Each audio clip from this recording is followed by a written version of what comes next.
बच्चों, क्या आपको पता है कि अकबर और बीरबल कौन थे?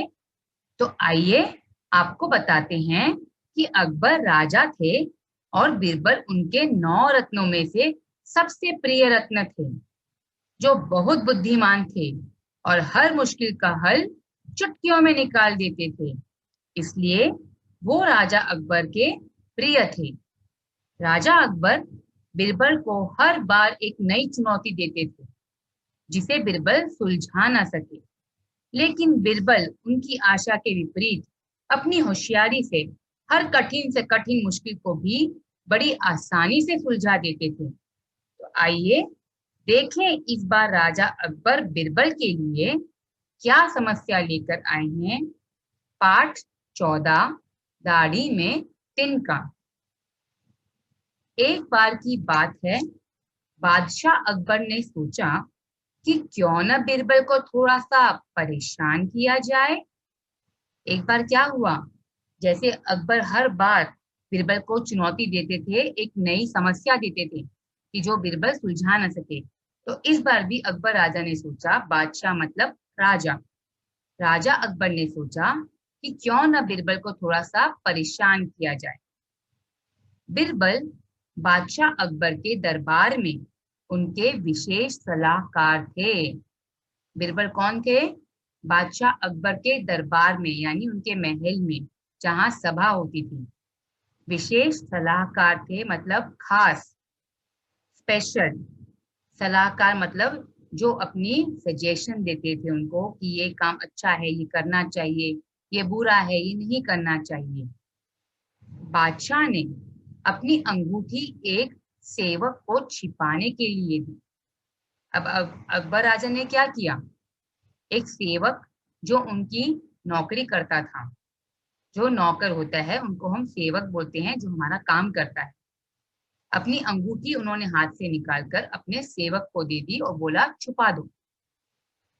जब बीरबल दरबार में आए तो बादशाह ने उनसे कहा, बीरबल, हमारी अंगूठी कहीं खो गई है।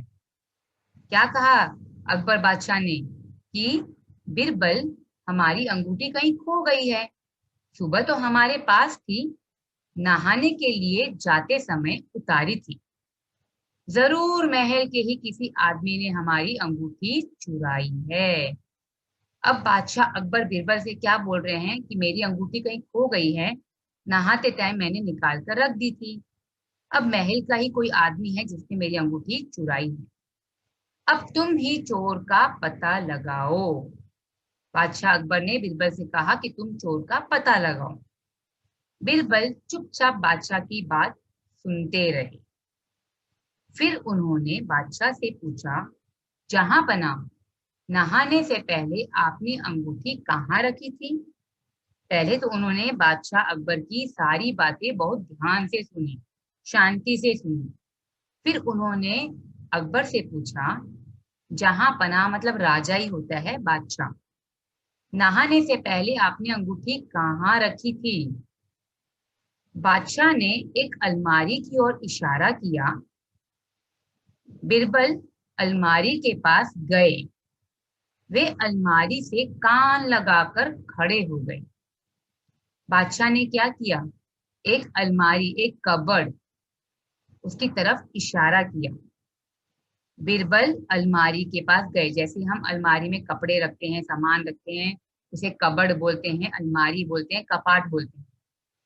वे अलमारी से कान लगाकर खड़े हो गए, जैसे कुछ सुन रहे हो, मानो अलमारी की बात सुन रहे हो। कुछ देर बाद उन्होंने कान हटा लिया। थोड़ी देर तक बीरबल अलमारी से कान लगाकर खड़े रहे, जैसे कुछ अलमारी उनको कह रही हो। बाद में वो वहां से हट गए। कुछ सोचकर बीरबल ने कहा, जहां पना, अलमारी बता रही है कि जिसके पास अंगूठी है उसकी दाढ़ी में तिनका है। अब बीरबल ने कुछ सोचते हुए कहा कि अलमारी उसको क्या बोल रही है कि जिसने वो अंगूठी चुराई है उसकी दाढ़ी में तिनका है, मतलब सूखी घास है। बीरबल की बात सुनते ही वह सेवक डर गया। अब बीरबल ने तो ऐसे ही बोला था जैसे अलमारी कुछ बोल रही है। लेकिन ये बात सुन के पास में जो सेवक खड़ा था वह डर गया। वह अपनी दाढ़ी को टटोलने लगा, क्योंकि उसके पास दाढ़ी थी। तो अपनी दाढ़ी टटोलने लगा मतलब खोजने लगा वो तिनका कहाँ है। बीरबल तो तैयार ही बैठे थे। उन्होंने उस सेवक को पकड़ लिया। उन्होंने ऐसे ही बोला था कि उसकी दाढ़ी में तिनका है जिसने अंगूठी चुराई है। अब सेवक के पास दाढ़ी थी। वह बीरबल की बात से डर गया और अपनी दाढ़ी को तलाशने लगा, खोजने लगा तिनका उसमें से। इतने में ही बीरबल ने उनको पकड़ लिया। बादशाह से कहा, यही है आपकी अंगूठी का चोर। क्या बोला बीरबल ने? यही आपकी अंगूठी का चोर है। बादशाह तो पहले से ही जानते थे। बीरबल की चतुराई से वे बहुत खुश हुए। बादशाह को तो पहले ही पता था कि बीरबल बहुत होशियार है और वो उसकी चतुराई से बहुत खुश हुए। चतुराई मतलब होशियारी से, उसकी अक्लमंदी से बहुत खुश हुए। उन्होंने बीरबल को सारी बात बताई और बहुत सा इनाम भी दिया, क्योंकि बादशाह खुश हुए। बीरबल ने अपनी बुद्धिमानी से उनकी समस्या का हल तुरंत निकाल लिया।